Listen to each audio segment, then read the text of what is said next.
Afrobeat news.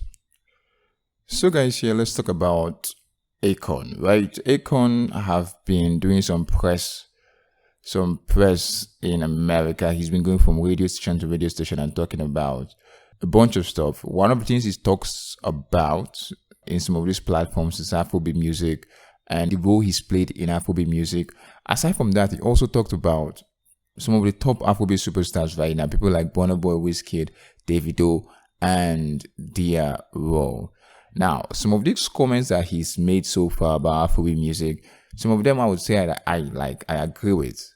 Then there are others like this comment I'm going to play for you guys that I don't necessarily agree with 100%. So guys, here without much talk, let me play you guys the comments that Akon made as regards Burna, Wizkid, and Davido. Then come back with more commentary. Who are some of the artists now that you say salute to coming out of Africa and that Afrobeats movement and otherwise? Man, I'm loving how Burna Boy is moving right now. Burna is killing it. Yeah. And it's interesting because he's being moved around by a guy named Kirk Harding. Kirk Harding used to be the head of international for Convict when I was at SRC. Wow. He literally gave Burna the Akon blueprint to break him. Wow.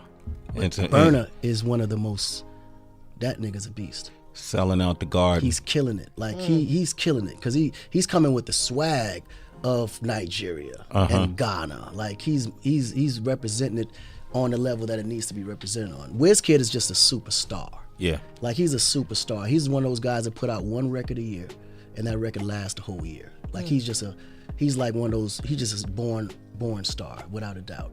Davido is like the hardest working artist because he was the underdog back then.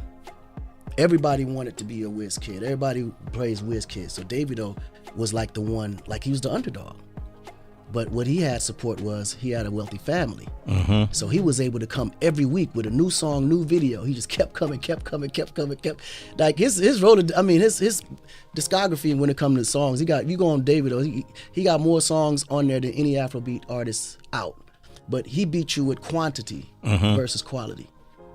So he had his method. Like everybody had their method of how they kind of... Mr. Easy. Yeah. Oh, Mr. Easy is another one. That's another brilliant one. Yeah. He's brilliant. He's super smart. He's more of a businessman to me than an artist. But he understood how the music was a vehicle to get to the money. As you guys can hear, right, Akon pretty much described Burna, Wizkid, and Davido in his own words as regards their role in the genre, right? Describe Burna as a beast. I can say somewhat I agree with that. Burna is pretty much one of those acts that in every area of music generally, whether it's Afrobeat, it's dancehall, it's reggae, well, like whatever, Burna kills it. Burna brings that ferocity, that, you know, that impact. He does it, he kills it. Stage performance, Burna kills it. Everything, like every area of music generally. And in this case, Afrobeat music, Burna comes in with that aggression, that aggressiveness. You can say, yeah, Akon is moving right. Yeah, Burna is a beast. Wizkid is general superstar. Yeah, you can somewhat agree with that. You know, Wizkid have that appeal. Wizkid has the looks. Wizkid is pretty much like his whole brand is about him just being larger than life. Like Wizkid, you can say, yeah, Wizkid is a superstar. He's just a born superstar. He's always had that it factor for himself. Where I don't agree with Akon is when he said Davido was an underdog. Now, that was never the case. Davido was never an underdog. Wizkid blew up in 2011, right, with Holla at Your Boy. Less than a year later, right, a couple of months later, Davido blew up with his second release back when. So there was never a time where Davido was seen as an underdog because we got exposed to Wizkid. Less than a year later, Davido burst into the scene with some bangers. Back when, then he followed that up with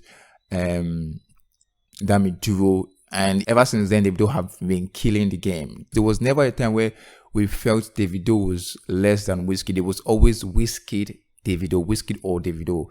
Those two have been killing the game for the longest of time. If there's anybody among these three that was an underdog, it would be Burna Boy. Burna Boy up until 2017, 2018, after the release of, I think, Ye or something like that, he was not seen as being even top 5 in Afrobeat music. So Burna Boy was actually the underdog. Then he was able to break through, using I think the outside album and the Ye song, and ever since then Burna Boy have been categorized as a top Afrobeat superstar. Another thing that Akon said I don't necessarily agree with is still as regards Davido. Akon said Davido put out quantity in place of quality. Man, that statement is just bullshit. I'm going to call it out as bullshit. Davido put out great music. Davido put out great quality music. Yes, he does put out quantity, and that's because he's always giving out collaboration left and right.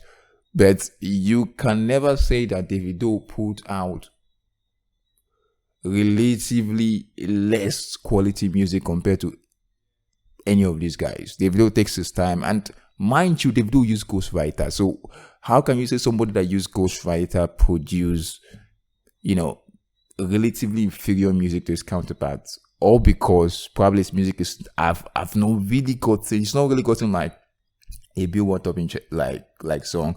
Davido put out great quality music. He does put out quantity, but that doesn't in any way means that he puts out poor quality songs. But guys, here, tell me what do you think about this particular one, and do you agree with Akon, the points he's made so far as regards Davido, Wizkid, and Burna Boy? And guys, don't forget to like and subscribe, as well as turn on post notification, and stay tuned for more Afrobeat related entertainment and just coming at you. I'm off for now, guys. Peace.